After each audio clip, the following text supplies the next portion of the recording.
자, 오늘은 우리가 방주 같은 교회라는 제목을 가지고 또 말씀을 나누겠습니다. 여러분은 아끼고 사랑하는 사람이 주위에 있지요? 있지요? 그들이 누굽니까? 아마도 부모님이나 배우자나 또 자녀거나 친구들일 겁니다. 그런데 그렇게 내가 사랑하고 아끼는 그들이 죄를 짓거나 뭔가 잘못을 하거나 막 속을 썩일 때 그럴 때 있어요. 그죠? 그럴 때 마음이 어떠세요? 편하지 않죠. 막 답답하고 화가 나고 그러면서도 막 슬퍼질 겁니다. 저도 이런 고통의 기억이 하나 있습니다. 말씀을 증거하면서 또 알았는데요. 바로 우리 시온이 때문에 겪었던 슬픔입니다. 지난주 설교 때 제 어릴 적 과거를 실토했는데 기억하시죠?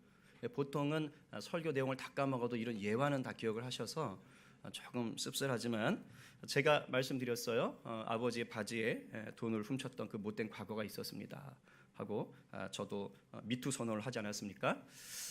그런데 그거 아십니까? 제 아들 시원이도 저를 꼭 닮았다는 겁니다. 2, 3년 전일 겁니다. 글쎄 이 녀석이 제 바지에는 손을 댄 건 아니고요. 엄마 지갑에 손을 댔습니다. 그런데 묘하죠? 수법이 저랑 똑같아요. 결코 다 가져가지 않았습니다. 일부만 가져갔습니다.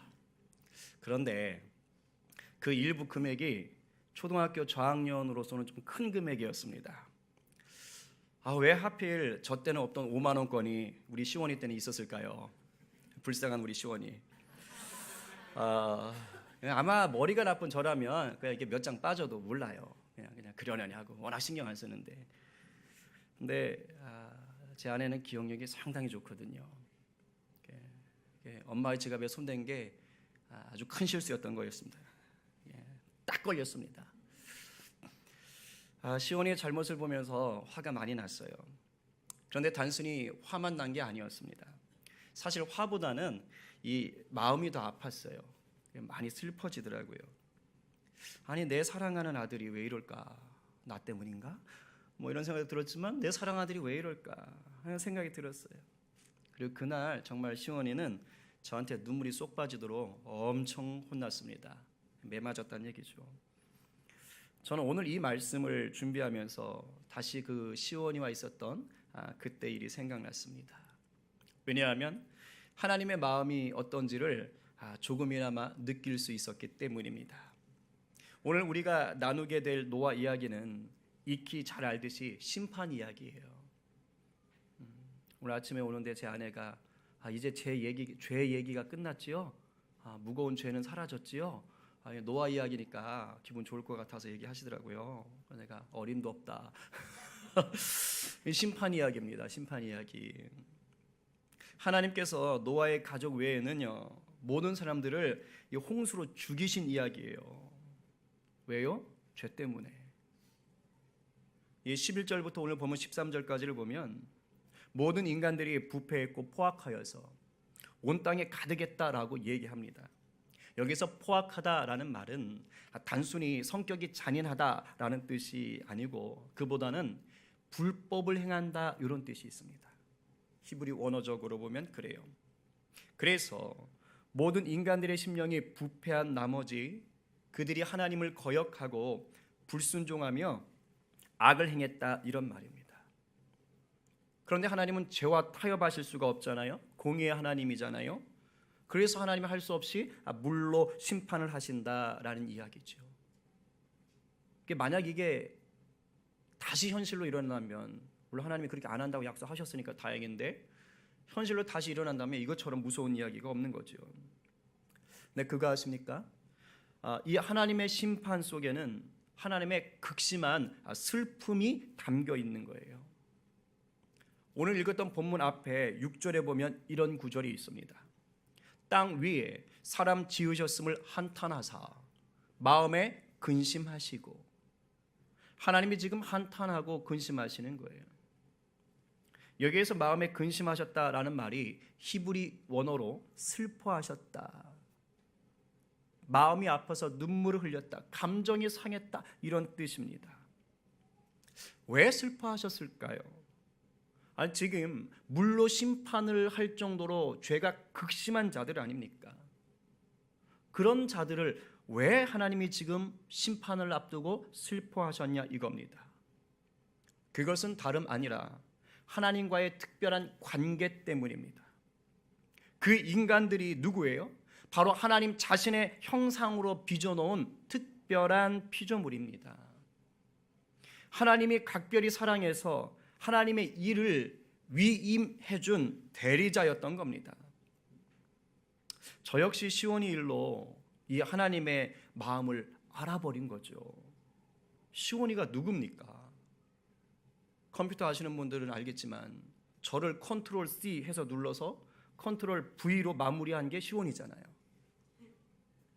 용어를 알아야지 알아듣는데, 구태여 남들에게 제 아들입니다 라고 소개하지 않아도 사람들이 저 멀리서 바라보면서 아들이구나 라고 단박에 알 수 있는 그런 아들이에요. 지금도 제가 딱 퇴근하면 문을 열면 그 문 앞에 딱 서서 기다리다가 저에게 달려와서 와락 안겨가지고 저를 꼭 안아주는 그렇게 사랑스러운 아들입니다. 그런데 이런 녀석이 엄마 지갑에서 1, 2천 원도 아니고 1, 2만 원도 아니고 왜 신사임당 누님 한 분도 아니고 그 누님 몇 분을 모셔갔냐 이거예요.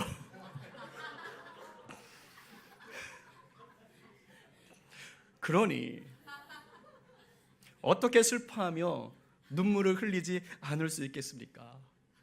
돈이 아까운 게 아닙니다. 오해하시면 안 돼요. 아마 몰랐겠죠. 그 돈의 그 가치를 몰랐겠죠. 저는 그렇게 믿고 있어요, 지금도. 근데 한낱 피조물인 저도 아들 한 녀석을 향해서 마음이 이렇듯 애리고 슬픈데, 하물며 우리 하나님께서는 당신이 각별하게 창조하신 그 인간들이 죄다 부패해서 그 포악함으로 온 땅에 가득하다고 했는데 얼마나 슬프셨겠어요. 저는 제 아들 하나가 그래도 마음이 이렇게 힘든데, 하나님은 그 모든 인간들이 자신을 거역하고 그렇게 불법을 행하고 악을 행할 때 그 마음에 얼마나 많은 눈물이 있었겠습니까? 근데 그거 아세요? 참 감사한 게 이 하나님의 슬픔 속에는 언제나 놀라운 사랑이 담겨 있어요. 그것은 바로 진노 중에 베푸시는 긍휼이라는 것입니다. 우리는 이것을 은혜라고 말합니다. 은혜.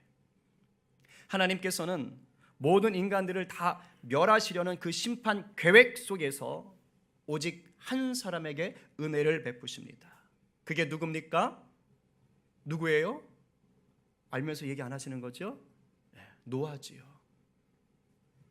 8절을 다시 한번 읽어보겠습니다. 여러분 성경을 보고 읽겠습니다. 그러나 시작. 그러나 노아는 여호와께 은혜를 입었더라. 아멘. 은혜는 은혜를 받을 쪽에 초점이 있는 게 아니고 은혜를 주는 쪽에 초점이 있습니다. 하나님에게 초점이 있는 것이죠. 노아가 도움을 입을 만한 어떠한 대단한 일을 했거나 확실한 자격이 있었던 게 아니다 이 말이에요. 그걸 강조하는 겁니다.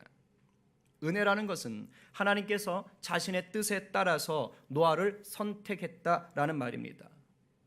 그래서 이 말을 9절 앞에 적은 거예요. 9절이 뒤에 나오는 이유가 있습니다. 왜냐하면 9절에서 보면 노아가 어떤 사람이라고 사람됨을 설명하고 있거든요. 그런데 이 사람됨 때문에 하나님이 구원한 게 아니다 이 얘기예요. 9절에 뭐라고 써 있어요? 노아를 의인이요 당대의 완전한 자요 하나님과 동행하였다라고 얘기합니다. 여러분 정말 이거 대단하지 않습니까? 의인이고 완전하고 하나님하고 동행했다. 여러분도 이렇게 사십니까? 쉽지 않잖아요. 정말로 위대한 신앙인의 모습이 느껴집니다. 그런데 이 9절만 읽다 보면 마치 노아가 죄가 하나도 없고 그 행함이 완전했기 때문에 하나님이 그래서 노아를 건져주시고 방주에 들여보내줬다 이렇게 생각할 수가 있는 겁니다. 근데 그게 아니라는 거예요. 9절의 말이 노아가 죄가 없다는 게 아닙니다. 인간은 죄 없는 자는 예수님밖에 없습니다. 오히려 9절의 이 말은 무슨 뜻입니까? 은혜 받은 자로서 하나님께 시선을 고정하며 살아가는 노아의 삶을 강조하고 싶은 겁니다. 우리는 이렇게 생각하기 쉽습니다. 8절에서 노아가 하나님께 은혜를 입었다라고 하는 게 방주를 짓기 바로 전에 일어난 일로 생각하는 거예요. 그러나 그렇게 생각하면 9절이 조금 부딪힙니다. 마치 사람의 행위로 구원받는 것처럼 오해할 수가 있어요. 그러나 이렇게 생각하면 쉽습니다. 노아는 이미 오래전에, 방주를 짓기 오래전에 하나님의 은혜를 입은 자였습니다. 그리고 그 은혜를 따라서 하나님 앞에 순전하게 삶을 살았던 것이죠. 하나님이 그걸 보시고 노아에게 방주를 짓게 한 것입니다. 이렇게 성경을 풀이하는 것이 오히려 자연스럽습니다. 그래서 마침내 노아는 하나님의 명령을 따라 방주를 만들지요. 그리고 하나님의 명령을 따라 가족들과 동물들을 방주 안으로 다 이끌어 드립니다. 그리고 앞으로 닥칠 홍수에서 살아남게 되는 유일한 생존자들이 됩니다. 그렇다면 하나님께서는 왜 은혜를 베푸셔서 노아를 통해 그 가족과 생물들을 구원하셨을까요?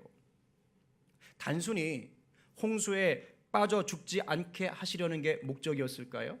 그렇지 않습니다. 단순히 홍수를 피하는 게 목적이었다면 죽은 사람들보다 겨우 몇 년 더 사는 거잖아요. 몇십 년, 몇백 년, 겨우 얼마 안 돼요. 이게 하나님의 목적이면 하나님의 은혜가 너무 초라해집니다. 하나님께서 노아에게 은혜를 베푸신 목적은 언약을 맺기 위해서입니다. 오늘 본문에 나왔잖아요. 그리고 그 언약은 9장에서 상세하게 설명이 됩니다. 그런데 간단히 말씀드리면 하나님이 살려주신 생명체들로 뭐 하라는 겁니까? 다시 새 창조를 이어가라라는 겁니다. 그것 때문에 구원하시는 거예요. 아담과 하와에게 주셨던 그 사명, 생육하고 번성하고 충만하여 땅을 정복하고 다스리라는 그 사명을 이제 노아와 다시 언약을 맺고 나서 그 노아를 통해 함께 탄 자들과 동물들을 통해 이어가달라. 이 사명을 맡기는 겁니다. 그래서 구원하신 거예요. 그런 점에서 방주는 오늘날 교회를 상징한다고 볼 수 있습니다. 교회가 뭐지요? 건물입니까? 그건 교회당이죠. 교회는 예수님을 구주로 믿는 공동체를 말합니다. 믿음의 공동체예요. 즉 하나님이 예수님의 보혈을 의지해서 우리를 의롭다고 불러주신 자들입니다. 노아는 당대 의인이요, 하나님이 우리를 의롭다고 불러주셨어요. 즉 하나님의 전적인 은혜를 입은 공동체가 교회인 겁니다. 노아가 은혜를 입었더라. 그리고 이 교회는 예수님을 머리로 하여 몸으로 항상 동행하지요. 노아가 하나님과 동행하였더라. 우리도 예수 그리스도를 몸으로 하여 동행하는 것이 교회입니다. 그리고 세상에서 만든 모임이 아니고 이 교회는 하나님이 친히 만드셨습니다. 그래서 완전합니다. 노아는 당대에 완전하였더라. 교회와 똑같지요? 그래서 예수님이 친히 보호하시고 살펴주시는 겁니다. 방주 안에 있으면 그 심한 홍수 속에서도 안전했듯이 교회 안에 있으면 어떠한 음부의 권세가 흔들려고 해도 안전한 줄로 믿습니다. 그래서 이 방주가 오늘날 교회를 상징할 수 있는 것이죠. 그렇다면 하나님의 은혜 속에 이 교회의 품에 안긴 성도들은 어떠한 삶을 살아야 하는가 하는 겁니다. 그것은 오늘 본문에 나오는 것처럼 하나님 명령에 순종하는 것입니다. 노아의 모습 속에 그 답이 있는 것이지요. 마지막 22절 말씀 한번 같이 읽어보겠습니다. 노아가 시작.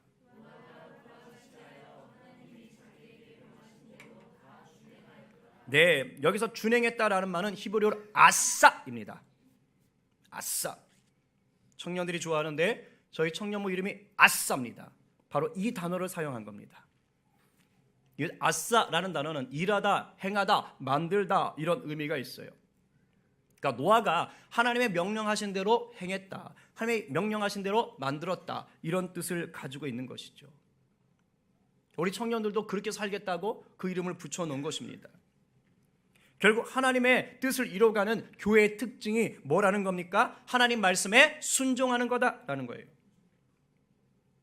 우리가 하나님을 믿고 예수님의 제자로 산다는 것도 결국은 순종하는 삶을 말하는 것입니다. 그렇다면 이 순종은 교회 공동체인 성도의 삶 속에서 어떤 식으로 드러나야 하는가? 오늘 이것을 제가 중점적으로 말씀드리고 설교를 마무리하려고 해요. 오늘 노아의 삶에서 그 답을 찾을 수 있습니다. 첫째는 하나님의 주권에 절대적으로 순종해야 합니다. 누구의 주권이에요? 하나님의 주권. 내 주권이 아니라 하나님의 주권을 인정하고 순종하라는 것입니다. 내 뜻, 내 주장을 드러내는 것이 아닙니다. 하나님이 나보다 항상 옳고 하나님이 나보다 항상 크심을 인정하는 것입니다. 오늘 본문에 보니까 방주를 만드는 작업이라든가 동물들을 태우는 작업이 노아 자의에 대해서 이루어진 게 없습니다. 다 하나님 뭐 하신 거예요? 명령하셨어요. 이렇게 해라, 이렇게 해라, 이렇게 해라. 그리고 노아는 yes sir, yes sir, yes sir. 네 주님, 네 주님, 네 주님. 마치 로봇 같아요. 오늘을 사는 우리 인간들이 볼 때는 답답해 보일 수도 있습니다. 뭐 이렇게 시시콜콜 하나하나 다 막 그러나 이렇게 잔소리 하시는 것처럼 느껴질 수 있어요. 좀 자율적으로 하게 놔두면 안 되나? 이렇게 볼 수도 있습니다. 그러나 이 본문을 좀 더 깊이 묵상하면 오히려 이것이 하나님의 특별한 은혜라는 것을 알 수가 있습니다. 여러분, 깊은 산속이나 만약 사막 한복판에 여러분이 뚝 떨어졌다고 한다면 기분이 어떠실 것 같아요? 막막하지요. 왜냐하면 어디로 갈지를 모르기 때문입니다. 그런데 그곳에 길이 한 줄로 쫙 잘라 있어요. 전혀 없을 것 같은 곳에 만약 길이 쫙 나 있어요. 어떻게 돼요? 마음이 안심이 되죠. 그 길을 따라가면 되니까. 하나님께서는 사막 같은 곳에 길을 내시는 분입니다. 그래서 그분의 주권을 인정하고 따라만 가면, 시키는 대로만 하면 안전한 줄로 믿습니다. 여러분, 해변가에서 바다에 놀러 가가지고 이게 모래로 이렇게 두꺼비 집 쌓잖아요. 그럴 때 설계도 그리세요? 그런 사람 없어요. 그냥 이렇게 손 집어넣고 대충 이렇게 쌉니다. 가끔 이제 사람도 집어넣고 쌓기도 하고. 근데 설계도 그리지 않습니다. 그러나 우리 교회 정도만 돼도 설계도 그려야 돼요. 만약에 고층 빌딩을 짓는다. 그런데 설계도 없이 그 빌딩을 올릴 수 있을까요? 큰일 납니다. 아마 한 2, 3층 올리다가 폭삭 무너져 내릴 겁니다. 하나님이 방주를 짓도록 지금 상세하게 지시하시는 것은 뭐냐? 하나님이 설계도를 그려주시는 거예요. 방주가요, 작은 게 아닙니다. 축구장보다도 더 커요. 길이가 130 몇 미터예요. 당시의 기술로는 그러한 배를, 방주를 만들 수가 없습니다. 인간의 힘으로 할 수 있는 것이 아니에요. 그래서 하나님이 친히 설계도를 그려주시고, 누가 시공을 하는 것입니까? 인간인 노아가 시공을 하는 거예요. 집을 짓는 것입니다. 여러분, 하나님이 교회를 통해서 이 땅에 하나님의 나라를 이루어가시는 방법이 이와 같습니다. 하나님께서 완벽하게 계획하시고 준비하신 후에 우리를 불러서 사용하십니다. 아멘이세요? 아멘입니다. 그렇기 때문에 우리가 하나님의 주권을 인정하고 순종하기만 하면 우리는 뭘 경험하는 겁니까? 하나님의 놀라운 역사를 경험하는 줄로 믿습니다. 하나님의 주권을 인정하지 못하니까 하나님의 역사가 내 삶 가운데 드러나지가 않는 거예요. 그러나 하나님의 역사, 하나님의 주권을 인정하기 시작하면 그분이 우리를 통해서 하시고자 했던 그 놀라운 역사들이 나타나게 되는 것입니다. 우리 모두가 하나님의 주권을 철저히 인정하시면서 은혜를 입은 자답게 하나님 나라를 위하여 달려가는 성림교회 공동체가 되기를 간절히 축원합니다. 두 번째는 뭐냐? 의심과 불확실 중에도 끝까지 순종합니다. 그래서 끝까지가 중요해요. 포기하지 않고 끝까지, 어떤 상황에도. 노아가 방주를 지은 기간이 몇 년인 줄 아세요? 학자들은 100년에서 120년 정도가 될 거라고 얘기합니다. 아마 저 같으면 한 3년 만들다가 질려서 도망갔을 거예요. 뭐 이거 조짐이 보여야지. 근데 노아는 무려 100년 이상을 지었어요. 이걸 만들면서 홍수를 일으키시겠다는 하나님의 말씀에 전혀 의심하지 않았을까요? 제가 그 질문을 했어요. 진짜 노아는 의심을 하나도 안 했을까? 오늘 본문에 쓰인 이 홍수라는 말은 히브리어로 마블이에요. 마블. 근데 이 마블이라는 단어가 시편에서 딱 한 번 쓰여요. 홍수를 얘기할 때. 그 나머지는 어디에서만 쓰이느냐? 요 노아 이야기에서만 쓰입니다. 이 말이 뭐예요? 이러한 홍수와 관련된 단어는 노아 때만 있었다라는 뜻이에요. 다른 때 일어났던 그런 홍수는 이 홍수가 아니다 이 말이죠. 이 말은 달리 말하면 뭡니까? 노아도 그 홍수를 경험하기 전까지는 이런 홍수가 없었다 이 말이에요. 그럼 무슨 말이에요? 야, 앞으로 내가 홍수를 일으킬 거야 라고 하나님 말할 때, 아, 그거요? 알았어요. 준비할게요. 이게 아니라는 거예요. 내가 앞으로 홍수를 일으켜서 이 세상을 멸망할 거야 라고 할 때, 홍수를 일으켜? 도대체 그 홍수가 뭐지? 노아의 지식으로, 노아의 경험으로는 다 알 수가 없는 영역인 것입니다. 불확실한 거예요. 불확실한 일을 계속하기는 쉽지 않습니다. 그런데도 불구하고 포기하지 않고 끝까지 간 거예요. 그리고 방주를 수십 명이 만든 게 아닙니다. 노아의 가족 총 8명이 만들었어요. 얼마나 힘들었겠어요. 노아야 사명을 받았지요. 가족들은 뭡니까? 직접 들은 것도 아니고. 그러면 그만둬요. 막 아내가 바가지 긁을 수도 있고 막. 당신 미친 거 아니야. 막. 그런데도 포기하지 않는 거예요. 그리고 특성상 나무가 많은 곳에서 만들어야 했기 때문에 이 방주를 어디에서 만들었다 그래요? 학자들은 산에서 만들었다고 얘기합니다. 자, 배를 산에서 만든다? 정상입니까? 비정상이죠. 그럼 사람들이 그걸 보면서 아이고 특별하다 칭찬했을까요? 여러분 같으면 칭찬 안 하죠. 그죠?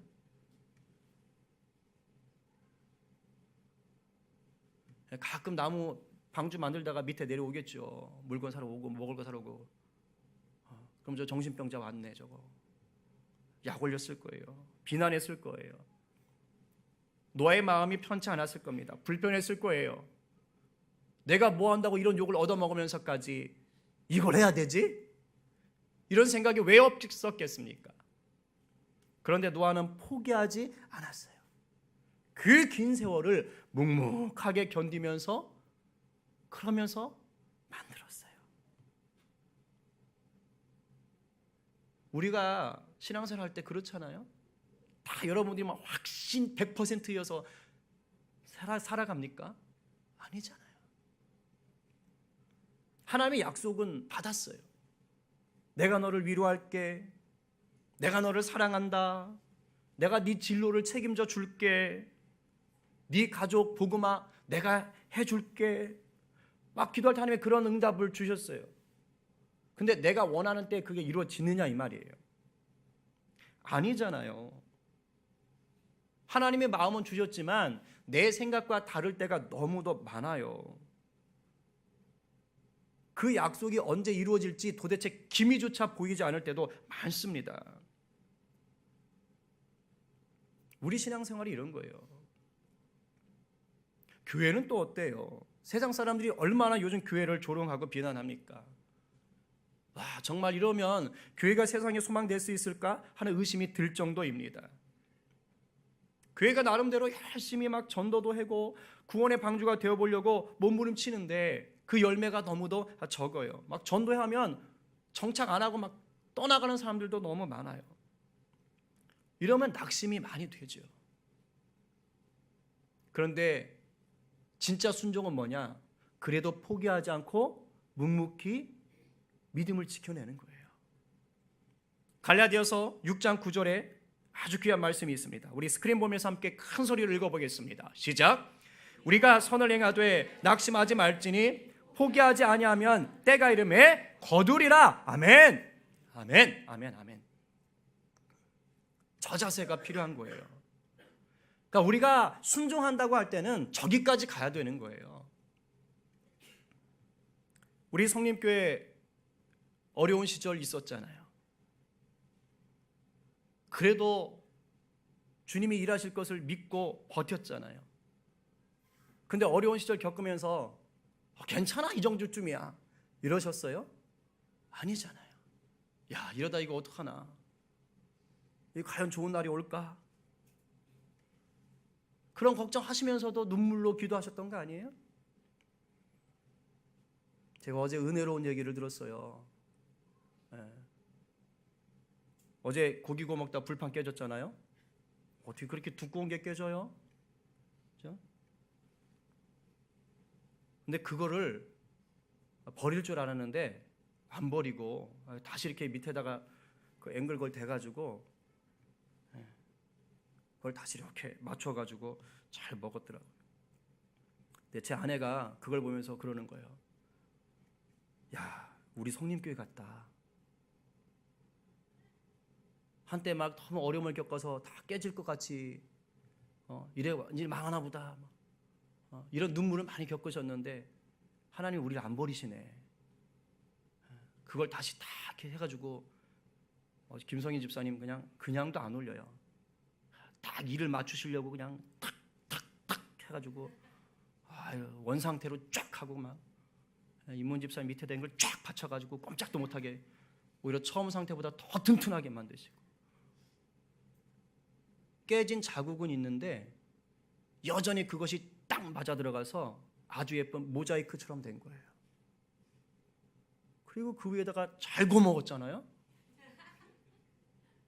그런데 그게 우리 성림교회 같다는 거예요. 하나님 우리 안 버리셨다는 거예요. 상처가 있었고 눈물이 있었지만, 갈갈이 깨질 것 같았지만 하나님이 절대 안 버리셨다는 거예요. 그래도 하나님 일하시겠지 믿고 기도했던 것을 하나님 보시고, 그래 좀 상처가 있었지만 너희들 마음이 깨졌지만 내가 니네 안 버린다. 그래서 하나님이 다 들어가지고 뭐 하는 거예요? 다 맞춰주시는 거예요. 다시 일을 맞춰주시는 거예요. 그리고 그냥 두지 않고 그 밑에다 뭐 하는 거예요? 성령의 불을 계속 떼주시잖아요. 이제 우리 거기에다가 고기만 얹으면 되는 거예요. 이런 거예요. 포기하지 않는 거예요. 진짜 순종은 주님이 주시는 그 마음을 가지고 포기하지 않는 거예요. 낙심하지 않고 포기하지 않는 것, 바로 말씀을 끝까지 붙잡는 것입니다. 이 순종을 가장 잘 드러내주는 상징이 바로 방주예요. 방주. 이 방주가 특별한 겁니다. 이 방주는요, 우리가 영화 캐리비안 해적 이런 데서 나오는 멋진 배가 아닙니다. 원래 방주는 히브리 언어로요, 상자라는 뜻이에요. 상자. 근데 실제로 하나님이 노아에게 지시한 대로 만든 걸 보면 이게 뭐냐? 그냥 직사각형 모양입니다. 직사각형 모양의 상자예요. 거기에 닷 없어요. 돛 없어요. 노 없어요. 그냥 상자예요. 자, 배가 닷도 없고 돛도 없고 노가 없어요. 어떻죠? 지 힘으로 갈 수 있어요? 없어요? 없어요. 방주가 의미하는 것이 무엇입니까? 사람의 힘으로는 방주를 움직일 수 없다. 오직 하나님께서 이끄시는 대로만 가야 한다. 이거 보여주는 거예요. 하나님께서 방주를 상자 모양으로 만들게 하신 이유, 내가 너희를 책임지마. 하나님이 친히 세우신 교회 안에 머물기만 하면 머리 대신 예수님께서 내가 너희를 책임지마. 그러니까 하나님의 주권을 인정하고 따라오라는 겁니다. 당장은 아무것도 안 보이고 온통 풍랑밖에 없는 것 같고, 때로는 그 긴 시간 동안 사람들의 조롱과 비난을 견뎌야 될 것 같지만 포기하지 말라는 거예요. 어차피 네 힘으로 되는 게 아니고 내가 인도한다. 내 안에만 있어라. 그래서 믿음은 뭐냐? 의심과 불확심과 비난을 뭘로 싸워 이기는 거예요? 순종으로 싸워 이기는 게 믿음입니다. 다른 거 아니에요. 100% 그런 거 없어요. 때로는 의심하고 때로는 답답하고 힘들지만 그래도 그걸 내가 순종함으로 이겨나가는 것. 그때 믿음이 자라고 믿음이 커지고 하나님의 마음과 연합되는 것입니다. 이것이 바로 은혜로 구원받아 방주 안에 머무는 자의 삶입니다. 우리 역시 작게는 성림교회라는 이 방주 안에 머물고 있습니다. 이것은 내 능력이나 자랑으로 된 것이 아닙니다. 전적인 하나님의 은혜인 줄로 믿습니다. 예수님의 보혈의 공로로 우리가 교회 공동체로 들어온 것입니다. 하나님은 교회된 우리를 통해서 다시 세상을 구원하기 원하십니다. 그게 언약이고 그게 우리를 구원하신 목적이기 때문입니다. 그러기 위해서 우리에게 요구하시는 것은 무엇이냐? 순종하는 삶이에요. 그리 아니하실지라도 순종하는 삶입니다. 지금까지 우리가 그렇게 해왔던 것처럼 그렇게 묵묵하게 순종하는 것입니다. 내 고집, 내 뜻 좀 내려놓고 하나님이 하시면 옳습니다. 하나님이 저보다 크십니다. 그것을 다시 한번 인정하며 나가는 것입니다. 당장 눈앞에 어떤 열매가 안 보이고 낙심할 일들이 또 닥쳐올지라도 끝까지 포기하지 않고 선을 행하시기 바랍니다. 그럴 때 우리 공동체를 통하여 내 삶을 통하여 하나님의 나라가 확장될 줄로 믿습니다. 이 놀라운 은혜와 사명에 감사하며 오늘도 주품에 더 깊이 안기시는 우리가 되기를 간절히 축복합니다.